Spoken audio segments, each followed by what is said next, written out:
Same to same रेस्टुरेंटेर मतो आज आमी मोमो बानाচ্ছি। देखुन आपनारा खूब सहजे बाड़ीते एभाবে मोमो बानिয়ে খেতে পারবেন। आज आमी सोया मोमो बानाচ্ছি। देखुन देखते कत सुंदर হয়েছে, খেতে खूब জুসি। দেখতেই পাচ্ছেন আমি কেটে দেখাচ্ছি। বানানোর জন্য এখানে আমি ময়দা নিয়েছি 1 কাপ। ময়দাটা ভালো করে মাখতে হবে। এখানে তেল বা লবণ দেওয়া যাবে না, শুধু জল দিয়ে মাখতে হবে। অল্প অল্প করে জল নিয়ে এটা মিডিয়াম ডো করতে হবে। এখানে সফট বা বেশি হার্ড করা যাবে না। দেখুন কিভাবে মাখছি। এভাবে ভালো করে 2 থেকে 3 মিনিট ভালো করে ময়দাটাকে ভালো করে থেতে থেতে মাখতে হবে। মেখে একটা ভালো ডো বানাতে হবে। এইভাবে মাখবেন। দেখুন মাখা হয়ে গেছে। এবার আমি 10 মিনিট ঢেকে রাখছি রেস্টে। सोयाबिन आगे आमी आध घंटा आगे भिजिए रेखेছিলাম। এরপরে আমি ঠান্ডা করে সয়াবিনটা ভালো করে নিচড়িয়ে জলটা বের করে এটা চপারে চপিং করছি।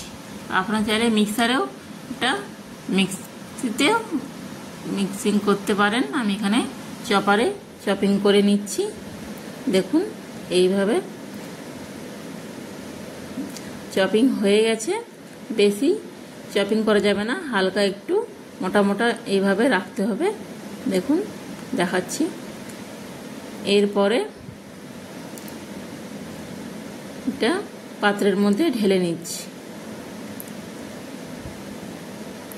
এরপরে আমি ওই চপারের মধ্যে পেঁয়াজ দিচ্ছি কেটে।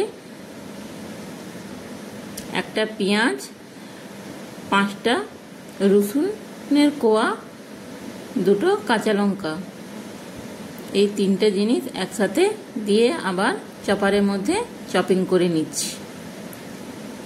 হয়ে গেছে। সয়াবিনের মধ্যে একসাথে রেখে দিলাম। ভালো করে একসাথে মিক্স করে নিচ্ছি। এরপরে গ্যাসের ফ্লেমটা জ্বালিয়ে এটা পাত্রের মধ্যে হালকা রোস্ট করতে হবে। দেখুন বেশি এখানে ফ্রাই করা যাবে না, হালকা রোস্ট করতে হবে।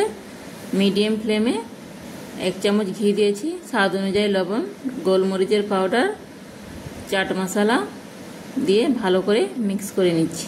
সয়া সস 2 চামচ, ছোট চামচের রেড চিলি সস দিয়ে একসাথে ভালো করে মিক্স করে নিচ্ছি। এখানে বেশি ফ্রাই করা যাবে না, তাহলে সয়াবিনের জুসি ভাবটা চলে যাবে। জুসি ভাবটা চলে গেলে খেতে ভালো লাগবে না। জুসি ভাব লাগলে খুবই ভালো লাগে খেতে। এরপরে কেটে রাখা ধনিয়া পাতা উপর থেকে দিয়ে দিলাম। দেখুন আমাদের স্টাফিংটা, মোমো স্টাফিংটা হয়ে গেছে। বের করে নিচ্ছি। এবার ময়দাটা মেখে রাখছিলাম 10 মিনিট, কতটা ফুলে গেছে দেখুন। খুব সুন্দরভাবে একদম হোয়াইট হোয়াইট। এখানে তেল ব্যবহার করলে অতটা সাদা হবে না, কালারটা চেঞ্জ হয়ে যায়। এই জন্য একদমই তেল ব্যবহার করা যাবে না। এরপরে লিচি কেটে বড় বড় করে বেলে নিচ্ছি। ছোট ছোট করে বেললে শেপটা আলাদা আলাদা হয়ে যায়। একটা বাটির সাহায্যে, যে কোনো গ্লাস বা বাটি যে কোনো একটা সাইজের, একই সাইজের কাটলে দেখতে খুবই ভালো লাগে। তাই আমি এখানে বাটির সাহায্যে কেটে নিচ্ছি।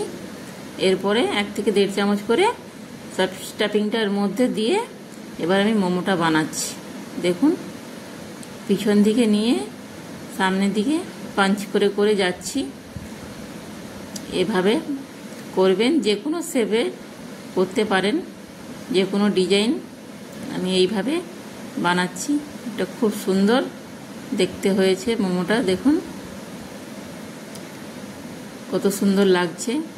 এভাবে বানাবেন। আমি আর একটা বানিয়ে দেখাচ্ছি। এইভাবে পিছন দিকে মুড়ে সামনের দিকে এইভাবে পাঞ্চ করে করে যাবেন। যে কোনো শেপ দিয়ে বানাবেন মোমো। আর সোয়াবিনের মোমো খেতে খুবই ভালো লাগে। সোয়াবিনটা হেলদি, খেতে খুবই ভালো লাগে। বাচ্চারাও খুবই পছন্দ করে। রেস্টুরেন্টে গিয়ে সবসময় তো খাওয়া সম্ভব নয়। বাড়িতে বানিয়ে খাবেন, খেতে খুবই ভালো লাগে। দেখুন দেখতে কত সুন্দর হয়েছে, খেতেও খুব সুন্দর জুসি হয়ে গেছে। এরপরে ফ্লেমটা অন করে এখানে জল দিয়ে দিচ্ছি। এরপরে একটা পাত্রের মধ্যে এবং হোল্ড করা একটা পাত্র নিতে হবে, তার মধ্যে একটু তেলে ব্রাশ করে নেবেন। এরপরে একে একে সব মোমোগুলো দিয়ে দিচ্ছি, রেখে দিচ্ছি।